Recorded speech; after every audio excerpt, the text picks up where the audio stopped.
me now, start thinking all the Assalamualaikum warahmatullahi wabarakatuh. Saya Inurjana dari kelas 3 akuntansi, jurusan akuntansi, prodi D4 akuntansi manajerial. but I don't care about the right now. Spend the summer in this. Di video kali ini, saya akan meresum kembali bab 4 yang berjudul Audit Laporan Keuangan dan Laporan Audit.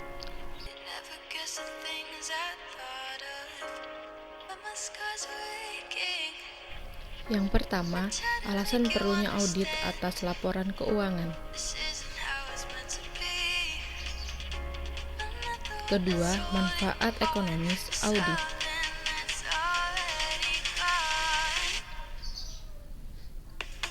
Ketiga, manfaat audit dari sisi pengawasan.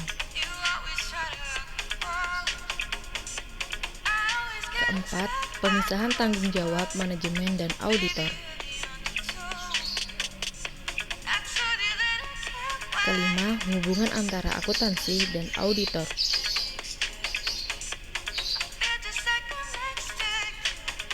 Keenam, laporan audit.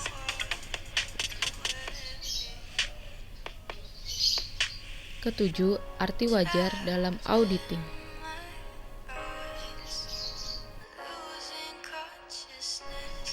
Tahukah kalian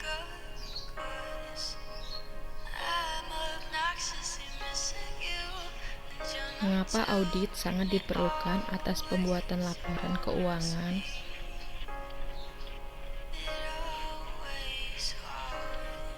Karena adanya perbedaan kepentingan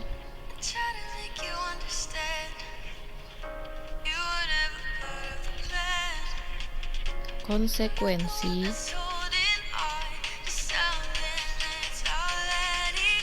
kompleksitas,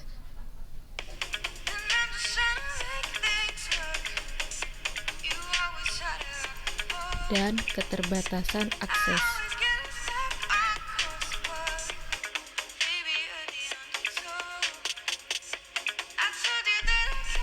Perbedaan kepentingan dapat menimbulkan konflik antara manajemen sebagai pembuat dan penyaji laporan keuangan dengan para pemakai laporan keuangan.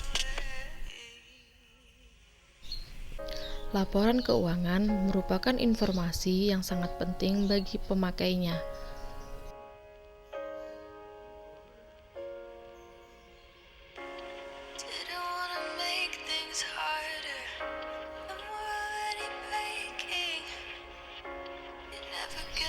Seperti investor,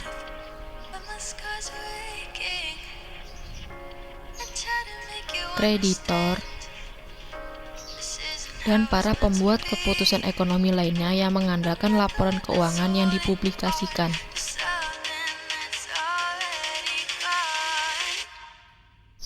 Dunia bisnis yang selalu berkembang pesat mengakibatkan permasalahan akuntansi dan proses penyajian laporan keuangan semakin kompleks.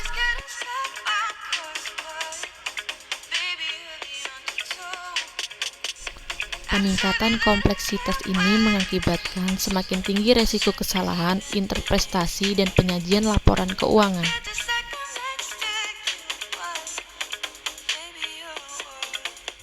Pemakaian laporan keuangan pada umumnya keterbatasan akses terhadap data akuntansi, ada jarak antara pemakai dengan aktivitas perusahaan yang mengeluarkan laporan keuangan. Selanjutnya, manfaat ekonomis audit. Yang pertama, meningkatkan kredibilitas.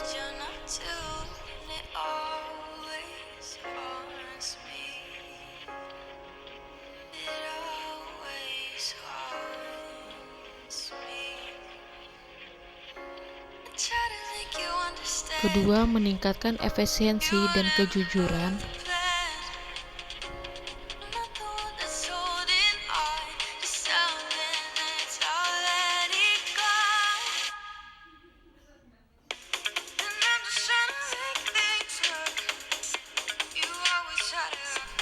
Ketiga, meningkatkan efisiensi operasional perusahaan.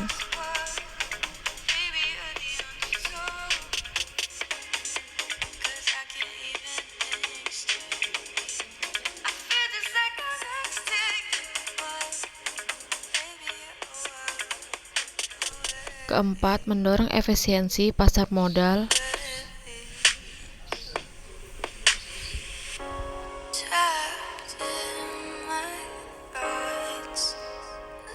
Manfaat audit dari sisi pengawasan.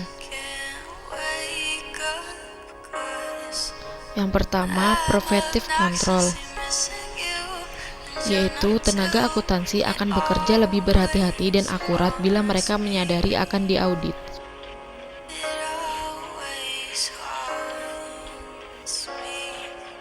Yang kedua, detective control. Suatu penyimpangan atau masalah yang terjadi lazim akan dapat diketahui dan dikoreksi melalui proses audit.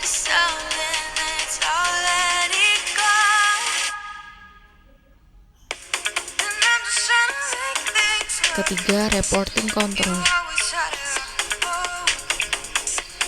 yaitu setiap kesalahan perhitungan, penyajian, atau pengungkapan yang tidak dikoreksi dalam keuangan akan disebutkan dalam pemeriksaan.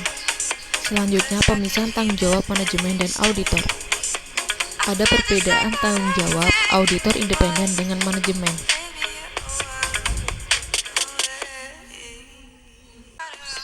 Manajemen bertanggung jawab atas pembuatan dan isi laporan keuangan yang dimuat dalam asersi atau pernyataan manajemen, sedangkan auditor independen bertanggung jawab untuk memberikan pendapat mengenai kewajaran laporan keuangan yang dihasilkan oleh manajemen. Berikutnya, hubungan antara akuntansi dan auditor. Seorang auditor harus seorang akuntan, tetapi bukan berarti harus belajar akuntansi terlebih dahulu daripada auditing. Ada perbedaan signifikan antara proses akuntansi keuangan yang menghasilkan laporan keuangan dengan auditing. Selanjutnya yaitu laporan audit. Audit harus memenuhi keempat standar pelaporan dalam membuat dan mengeluarkan laporan audit, yaitu yang pertama, laporan audit bentuk baku. Kedua, paragraf pengantar.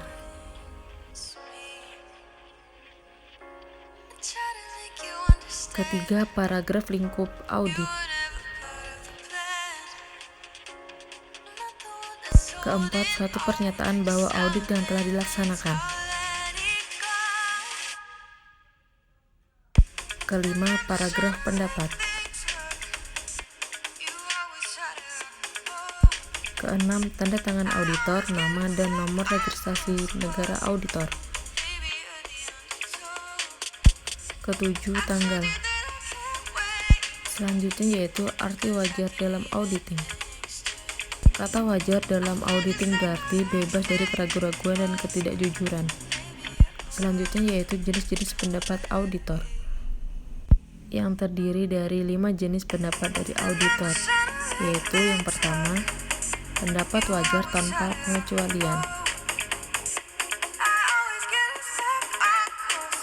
Kedua yaitu pendapat wajar tanpa pengecualian dengan tambahan bahasa penjelasan.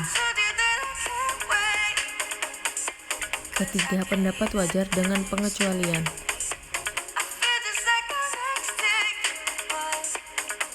Keempat, pendapat tidak wajar.